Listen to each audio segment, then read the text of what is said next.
Hello dear learners, welcome to You Can Learn English. তো আমি আজকে একটি নতুন ভিডিও ক্লাস নিয়ে তোমাদের সামনে হাজির হয়েছি। আর আজকের এই ভিডিও ক্লাসে আমি কথা বলবো 2023-24 শিক্ষাবর্ষে যারা ইংলিশ অনার্স ফার্স্ট ইয়ারে ভর্তি হয়েছে তাদের জন্য। কারণ তোমরা অনেকেই জানতে চেয়েছো যে আসলে কিভাবে তোমাদের পড়াশোনাটা শুরু করা উচিত এবং কিভাবে পড়াশোনা করলে তোমরা আলটিমেটলি একটা ভালো রেজাল্ট করতে পারবে। তো সেই কথা মাথায় রেখেই আমি আজকের এই ভিডিও ক্লাসটি তোমাদের জন্য ডিজাইন করেছি। তো আশা করি ভিডিও ক্লাসটি দেখলে তোমরা একটা আউটলাইন পাবে বা একটা পাথওয়ে পাবে যেভাবে পড়াশোনা করলে তোমরা তোমাদের লক্ষ্যে পৌঁছাতে পারবে। তো তোমরা জানো যে তোমরা যারা ভর্তি হয়েছে যদি তোমরা সিলেবাসটি হাতে পেয়ে থাকো তাহলে দেখবে যে তোমাদের কিন্তু টোটাল 6টি পেপারস রয়েছে। ওকে, প্রথমটি হচ্ছে দেখো ইংলিশ রিডিং স্কিলস, তারপর হচ্ছে English writing skills, Introduction to Poetry, Introduction to Prose, Fiction and Non-Fiction। এছাড়াও রয়েছে আরো দুটি পেপার, এখানে রয়েছে মোট 3টি, Introducing Sociology, Introduction to Social Work, Introduction to Political Theory। এই তিনটার মধ্যে যে কোনো একটি তোমাদের কলেজ ভিত্তিক দেওয়া হয়ে থাকে, তোমরা যে কোনো একটি নিয়ে পড়বে। আর শেষেরটি হচ্ছে history of the emergence of independent Bangladesh. এটা হচ্ছে তোমাদের অনার্সে যারা পড়বে সেটা যে সাবজেক্টই হোক ইংলিশ বাংলা সকলের জন্য কম্পালসারি একটি সাবজেক্ট। এই টোটাল 6টি পেপারস কিন্তু তোমাদেরকে পড়তে হবে। এখন কিভাবে তোমাদের পড়াশোনাটা শুরু করা উচিত, তো বিশেষ করে আমি বলতে চাই যে ইংলিশ সাবজেক্টে যারা তোমরা ভর্তি হয়েছো তাদের কয়েকটি বিষয়ে সবচেয়ে দুর্বল জায়গা থাকে। সেই জায়গাগুলো প্রথমটি হচ্ছে এই সাবজেক্টের প্রায় সবগুলো কোর্সই তোমাকে ইংলিশে পড়তে হবে, অর্থাৎ প্রথম যে সমস্যাটা সেটা হলো ইংলিশ ল্যাঙ্গুয়েজ। দ্বিতীয় সমস্যাটা হলো এখানে তোমরা পড়বে ইংরেজি সাহিত্য, অর্থাৎ ইউরোপিয়ান বা ওয়েস্টার্ন কান্ট্রি রিলেটেড তাদের লাইফস্টাইল, তাদের চিন্তাভাবনা, ধর্ম ইত্যাদি, যেগুলো তোমাদের অধিকাংশের কাছে কিন্তু অপরিচিত, তাই না? আর আরেকটি বিষয় হচ্ছে তোমাদের ফ্রি হ্যান্ড রাইটিং বা গুছিয়ে লেখার যে দুর্বলতা। এই 3টি জায়গাতে কিন্তু দুর্বলতা তোমাদের রয়েছে। আর এই 3টা জায়গার দুর্বলতার কারণেই তোমাদের পড়াশোনাতে কিন্তু যে ধরনের এফোর্ট দেওয়া দরকার সেই ধরনের তোমরা দিতে পারো না, বা দিলেও সেই ধরনের ফলাফল তোমরা পাও না। তো সেই কয়েকটি কথা মাথায় রেখে আমি তো এই আজকের ক্লাসটি ডিজাইন করেছি। তোমরা অবশ্যই প্রথম থেকে শেষ পর্যন্ত খুবই ধৈর্যের সহিত দেখবে। ওকে, তো প্রথমেই আমি তোমাদের যে 12 মান্থস অর্থাৎ 1 বছর, এই 1 বছরকে আমি 3টা ডিফারেন্ট স্টেজে ভাগ করে নিয়েছি। এখানে আমি বলেছি কি 3 stages to study, অর্থাৎ তোমাদের 3টা স্টেজ ফলো করে তোমাদেরকে পড়াশোনা করতে হবে। ওকে, প্রথম স্টেজটা হচ্ছে দেখো যে আমি ফার্স্ট স্টেজের কথা বলি, সেটা হচ্ছে ফার্স্ট 3 মান্থস। এই 3 মাস কিন্তু সবচেয়ে গুরুত্বপূর্ণ, কারণ এখানেই তোমার ইন্টারেস্টটা গ্রো করবে অথবা ইন্টারেস্টটা ফল করবে। তুমি এই 3 মাস কিভাবে পড়াশোনাটা করছো এবং কিভাবে শুরু করছো তার উপর ডিপেন্ড করে অনেকে দেখবা যে সাবজেক্ট চেঞ্জ করছে অথবা কেউ ইন্টারেস্ট হারিয়ে ফেলছে। তাই এই 3 মান্থস কিন্তু খুবই গুরুত্বপূর্ণ। এখানে তোমাদের কি করতে হবে সেটা নিয়ে আমি কথা বলবো। তারপর হচ্ছে নেক্সট 3 মান্থস, যেখানে তুমি তোমাদের মূল টপিকে ঢুকবে, অর্থাৎ মূল যে বিষয়গুলো আছে সেগুলো স্টাডি করবে। তারপরে থার্ড যে 5 মান্থস অর্থাৎ লাস্ট স্টেজে গিয়ে, এখানে এই 5 মান্থসে গিয়ে তোমাকে কি করতে হবে, তোমাদের পরীক্ষার জন্য ভাবতে হবে। তার মানে এই 6 মাস কিন্তু খুবই গুরুত্বপূর্ণ। এই 6 মাসের উপর ডিপেন্ড করে পরবর্তী 5 মান্থস সেটা কিন্তু তোমাদের কার্যকরী হবে বলে আমি মনে করি। আর শেষে তারপর ফাইনাল পরীক্ষার বিষয়টা আসবে। ওকে, তো সেই হিসাবে আমি প্রত্যেকটা স্টেজ নিয়ে কি করতে হবে সেগুলো নিয়ে কথা বলবো। দেখো ফার্স্ট 3 মান্থস এর প্ল্যানটা কি, তোমাদের এখানে কি করতে হবে তোমাদেরকে, হ্যাঁ কি করতে হবে। দেখো প্রথম যে ব্যাপারটি রয়েছে, আমি আগেই বলেছি তোমাদের গ্রামাটিক্যাল আইটেমসের যথেষ্ট দুর্বলতা। এই কারণে তোমরা ফ্রি হ্যান্ড রাইটিং লিখতে পারো না, এমনকি রিডিং করে তার যে মিনিংটা সেটাকে তোমরা বুঝতে পারো না। সুতরাং তোমাদের প্রথম যে কাজটি সেটা হলো গ্রামারকে ইন্টেন্সিভলি স্টাডি করা। ওকে, তাই ফার্স্ট স্টেপে আমি কি বলছি দেখো, studying English grammar intensively and properly. পড়তে হবে একদম ভালো করে। এখন আর ওই এইচএসসির মতো করে ভাবলে হবে না যে না আমাদের পাস করলেই হবে। এখানে কিন্তু আর সেই ব্যাপার নেই। গ্রামারের কিন্তু কোনো পয়েন্ট আমরা এখানে পাইনি। দেখো এইখানে যদি আমরা কোন যে 6টি পেপারস রয়েছে সেই পেপারগুলো যদি আমরা দেখি, এখানে কিন্তু কোনো গ্রামাটিক্যাল আইটেম স্টাডি করার জন্য তোমাদের কোনো ওয়ে নেই। হ্যাঁ, যেহেতু নেই সেহেতু তোমাদের কি করতে হবে, নিজে থেকেই গ্রামার করতে হবে। কলেজগুলোতেও বা ক্লাসগুলোতেও কিন্তু তোমাকে গ্রামারের খুব একটা সাপোর্ট দেওয়া হবে না, এই সাপোর্টটা তোমাকে নিজে থেকে নিতে হবে। ওকে, আমি বলছি কি, আবারও বলছি, প্রথম কাজটাই হলো গ্রামারকে ঝালিয়ে নেওয়া। প্রথম এই 3 মাসে তোমাকে গ্রামারকে একদম তুলোধুনা করে পড়তে হবে, যেটা বাংলা কথা আমরা বলে থাকি। হ্যাঁ, পরবর্তী কি হচ্ছে, enriching vocabulary in reading different materials in English. হ্যাঁ, তাহলে কি হলো যে তোমাকে কি করতে হবে, ইংরেজিতে পড়তে হবে। টেক্সট শুরু করার আগেই ইংলিশ ভোকাবুলারিটা তোমাকে একটু বাড়াতে হবে, তা না হলে তুমি ইংরেজি সাহিত্যের যে টেক্সট সেগুলো পড়ে বুঝতে পারবে না। এখন এক্ষেত্রে তুমি ভোকাবুলারিটা কিভাবে বাড়াবে, যখন তুমি গ্রামার স্টাডি করছো তখন গ্রামারটাকে প্র্যাকটিক্যাল ইউজ দেখার জন্য তুমি নিউজ পেপার পড়তে পারো। ওকে, তারপরে বিবিসি সিএনএন এর যে নিউজগুলো আছে সেগুলো তুমি লিসেন করতে পারো।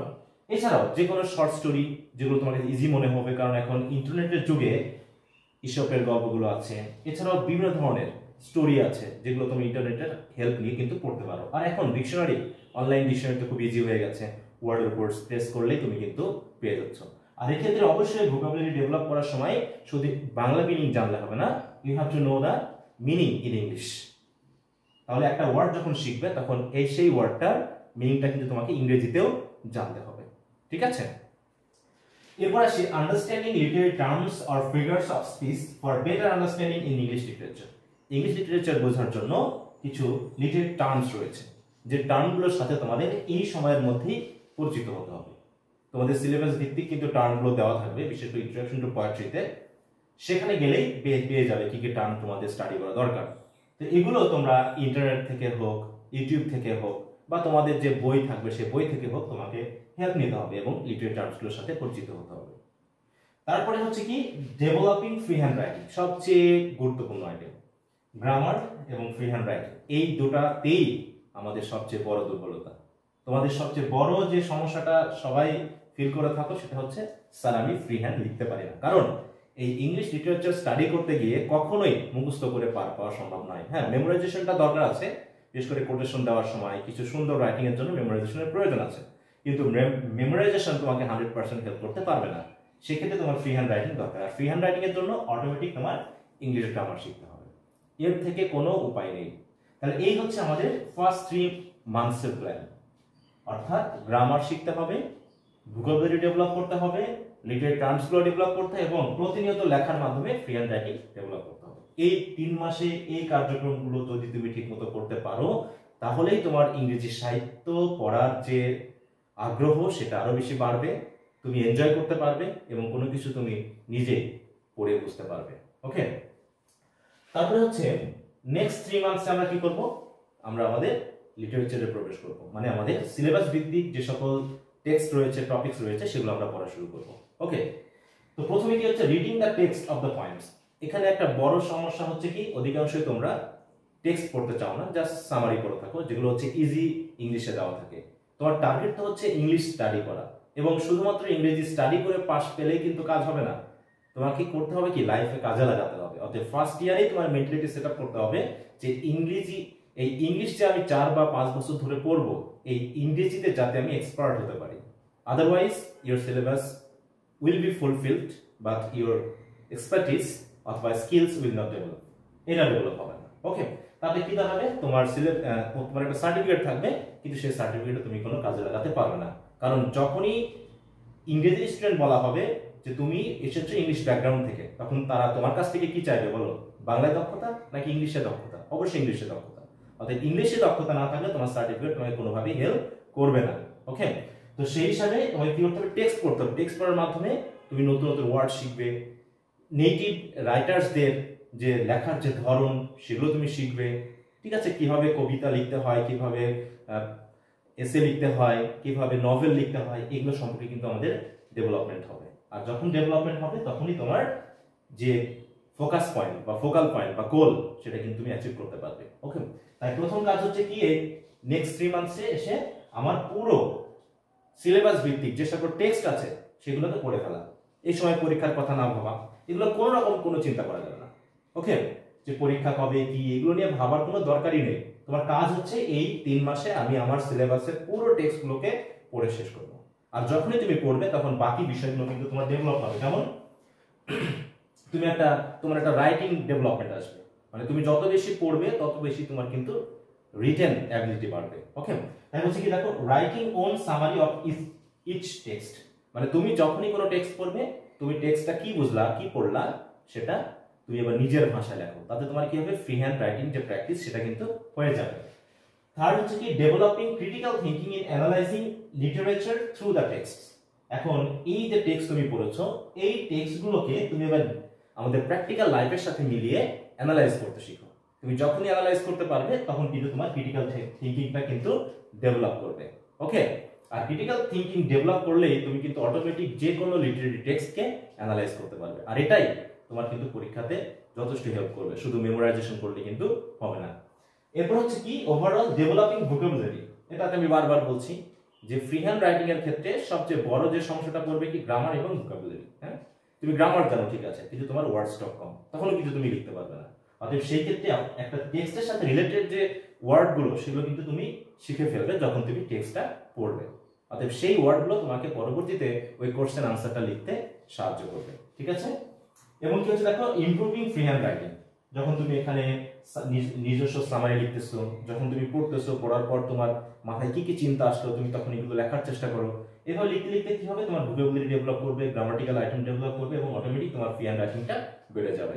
আর অবশ্যই পরবর্তীতে স্পিকিং বা লিসেনিং পাওয়ার ডেভেলপ করার জন্য কি করতে হবে সেগুলো নিয়ে আমি কথা বলবো, তো ওগুলো নিয়ে আজকে আমি কথা বলতে যাচ্ছি না। তো আশা করি তোমরা বুঝতে পেরেছো যে নেক্সট 3 মান্থসে তোমাদের কাজ কি। তাহলে আমরা কি বললাম, ফার্স্ট যে 6 মান্থস, এই 6 মান্থসে কিন্তু আমরা মোটামুটি মনে করি যে আমরা আমাদের ইংলিশ ডেভেলপমেন্ট করে ফেলতে পারবো। লিটারেচারগুলো বা লিটারেরি যে টেক্সটগুলো সেগুলো পড়ে আমরা শেষ করব। পরবর্তী 5 বা 6 মাস যেটা শেষের, সেইখানে আমাদের পরবর্তী সিদ্ধান্ত নিতে হবে যে পরীক্ষায় ভালো করার জন্য আমাদেরকে কি করতে হবে। ওকে, দেখো লাস্ট 5 মান্থস আমি বলেছি 1 মাস হাতে রেখেছি, কারণ এই 1 মাস আমাদেরকে হাতে রাখতেই হবে, কারণ ন্যাশনাল ইউনিভার্সিটিতে পরীক্ষার যে রুটিন সেটা অনেক সময় আগে পিছিয়ে হয়। তো সেই জন্য পুরোপুরি 12 মান্থস না ধরে আমরা 11 মান্থস ধরে কিন্তু আমরা আমাদের স্টাডি প্ল্যানটাকে ডিজাইন করেছি। ওকে, তাহলে লাস্ট 5 মান্থস কম সময় না, কিন্তু যথেষ্ট সময়। এই সময়ের মধ্যেই তুমি কিন্তু তোমার পরীক্ষার প্রস্তুতি ভালো মতো নিতে পারবে। তোমাদের টার্গেট থাকতে হবে কি 3.30 এর উপরে পয়েন্ট পেতে। যদি এর উপরে পয়েন্ট না পাও বা এর থেকে নিচে পাও, তাহলে কিন্তু ওভারঅল ফাইনাল ইয়ার পর্যন্ত গিয়ে যে 3 পয়েন্ট বা ফার্স্ট ক্লাস সেটা কিন্তু রাখতে পারবে না। এই জন্য তোমাদের টার্গেট থাকতে হবে এমনভাবে স্টাডি করা, এমনভাবে কোশ্চেনগুলোকে প্রিপেয়ার করা যাতে এক্সামিনার তোমাকে একটা ভালো মার্কস দিতে অটোমেটিক উৎসাহী হয়। ওকে, সেক্ষেত্রে কি করতে হবে দেখো, প্রিপেয়ারিং ওন নোটস। ইতিমধ্যে কিন্তু আমরা ভোকাবুলারি ডেভেলপমেন্ট করে ফেলেছি, ফ্রি হ্যান্ড রাইটিং ডেভেলপ করেছি। নেক্সট ধাপ হলো কি, আমার নিজের নোট নিজেকে প্রিপেয়ার করা। এবং কমন সোর্স থেকে উত্তর নিলে হবে না, আমাদের যে স্টাডি গাইডগুলো আছে বা ইন্টারনেট থেকে অনেক সময় আমরা এমন কিছু সোর্স পেয়ে থাকি যেগুলো খুবই কমন সোর্স, এবং উত্তরগুলো কিন্তু স্ট্যান্ডার্ড মানে অনেক সময় হয় না, কারণ সেখানে ভালো ইন্ট্রোডাকশন কনক্লুশন থাকে না, সেখানে কোটেশন থাকে না, সেখানে ডিসকাশনগুলো খুবই ছোট হয়। এ কারণে দেখা যাচ্ছে যে ওখান থেকে লিখলে পারে তুমি কিন্তু ভালো মার্ক পাবে না। এক্ষেত্রে কি করতে হবে, হ্যাঁ সকল সোর্স থেকে হেল্প নিয়ে তোমার নিজের নোট নিজে তৈরি করতে হবে।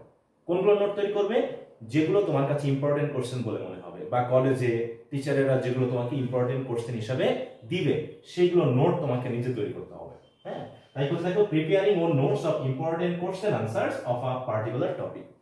এই ক্ষেত্রে যখন তুমি নিজের নোট নিজে তৈরি করবে, অটোমেটিক তোমার কিন্তু আনসারটা মেমোরাইজ হয়ে যাবে। এমনকি যদি পরীক্ষাতে সরাসরি কমন নাও আসে, তাও কিন্তু তুমি লিখে দিতে পারবে যখন তুমি তোমার নিজের নোট বানানোর মাধ্যমে নিজেই তুমি একটা কোশ্চেন আনসারকে ডিজাইন করতে পারছো। হ্যাঁ, তখন কিন্তু তোমার ওই কোশ্চেন কমন পাওয়া নিয়ে খুব একটা টেনশন করতে হবে না। কমন না পাইলেও তোমার টপিক সম্পর্কে প্রপার ধারণা থাকার কারণে তুমি কিন্তু লিখতে পারবে। ওকে, তারপর হচ্ছে বি নম্বর হচ্ছে getting the notes assist by the teachers or skill senior brothers or sisters. Okay, তুমি একটা নোট তৈরি করেছো, এই নোটটা কতটুকু স্ট্যান্ডার্ড হয়েছে সেটা তো তোমাকে জানতে হবে। তুমি ওই নোটের আনসারটা পরীক্ষার হলে লিখলে কত মার্কস পেতে পারো সেগুলো জানার জন্য বিশেষ করে তোমার টিচার্সদের হেল্প নিতে হবে। ওকে, টিচার্সদের হেল্প নিতে হবে। আর এছাড়া যদি টিচার্স অ্যাভেলেবেল না হয়, তুমি সিনিয়র ব্রাদার্স বা সিস্টার্সদের কাছ থেকে হেল্প নিতে পারো যারা ইতিমধ্যে পরীক্ষাতে ভালো করেছে। ওকে, এরপর হচ্ছে সি নম্বর কি হচ্ছে attending model test to assess your preparation for the final examination. এটা খুবই গুরুত্বপূর্ণ, আমাদের দেশের একটা কমন একটা ফিচার যে মডেল টেস্ট দেওয়া, এবং এটা একটা ভালো ওয়ে নিজেকে যাচাই করে নেওয়া যে আমার পড়াশোনা ঠিকমতো হয়েছে কিনা। ওকে, তাই যদি কোথাও দেখো যে মডেল টেস্ট প্রিপারেশন এর জন্য তোমাকে হেল্প নেওয়া হচ্ছে বা মডেল টেস্টের আয়োজন করা হয়েছে, তুমি দয়া করে সেখানে অংশগ্রহণ করবে এবং সেই মডেল টেস্টগুলোকে দিবে, যাতে তোমার প্রস্তুতিটা তুমি নিজেই অ্যাসেস করতে পারো। তো ডিয়ার স্টুডেন্টস, এই হচ্ছে আমাদের টোটাল 11 মান্থসের একটা প্ল্যান। ওকে, যে এইভাবে আমাদেরকে আগাতে হবে। তো এটাকে আমি প্রতিনিয়ত স্টুডেন্টদের বলে থাকি যে অবশ্যই তোমাদের টোটাল টাইমকে 3টা স্টেজে ভাগ করে নিবে। ফার্স্ট 3 মান্থস, নেক্সট 3 মান্থস এবং লাস্ট 5 মান্থস। ওকে, ফার্স্ট 3 মান্থসে আমার বেসিক বিষয়টাকে ডেভেলপ করা, নেক্সট 3 মান্থসে আমাকে স্টাডি, আমার নিজস্ব স্টাডির মধ্যে প্রবেশ করা, ইংলিশ লিটারেচার স্টাডি করা, এবং লাস্ট 5 মান্থসে হচ্ছে আমার এক্সাম প্রিপারেশন নেওয়া। তো এইভাবে যদি তোমরা আগাও, আমার মনে হয় না এই সাবজেক্ট নিয়ে তোমাদের বিশেষ ভীতি থাকবে। কারণ ইংলিশ সাবজেক্ট অটোমেটিক তোমাদের কাছে একটা ভয়ের বিষয়, ইংলিশ ল্যাঙ্গুয়েজটাই তো ভয়ের বিষয়, কারণ আমরা সেই ছোটবেলা থেকে শিখে আসছি, কিন্তু ইংলিশ ল্যাঙ্গুয়েজটাকে আমরা এখনো ডেভেলপ করতে পারিনি। কারণটা কি? কারণ আমরা প্রপার ওয়েতে যাচ্ছি না, আর এখানেই আমাদের প্রবলেমটা। ওকে, তো আশা করি এই প্রবলেমগুলো থাকবে না যদি তোমরা ইচ্ছা করো, মন থেকে একটা শক্তিশালী স্ট্রং যে ডিজায়ার বা উইশ তৈরি করো, তাহলে অটোমেটিক তোমরা এখানে ডেভেলপ করতে পারবে, ভালো করতে পারবে এবং ভালো মার্ক পাওয়া সম্ভব। ওকে, তোমাদের টার্গেট থাকতে হবে 3.50 পাওয়ার জন্য। ওকে, যদি এই 3.50 কে টার্গেট করো, তাহলে অবশ্যই 3.30 মার্ক তোমরা অটোমেটিক পেয়ে যাবে। হ্যাঁ, এই 3.30 কেন আমি বলি গুরুত্বপূর্ণ, সেটা আমি পরবর্তী একটি ভিডিওতে তোমাদের সাথে শেয়ার করব। তো আশা করি তোমরা সেই বিষয়টিও জানতে পারবে। তো এই হচ্ছে আমাদের আলোচনা। তো এখন তোমাদের কাজ হলো, এই যে 3টা স্টেজের কথা বললাম, এই 3টা স্টেজকে মাথায় নিয়ে তোমাদের ফার্স্ট ইয়ার কোর্সের যে স্টাডি সেটাকে শুরু করে দাও। আশা করি তোমরা ভালো করো। তো পরবর্তী ভিডিও ক্লাসে আবার তোমাদের সাথে কথা হবে। ততক্ষণ পর্যন্ত সকলে ভালো থাকো, সুস্থ থাকো। বাই।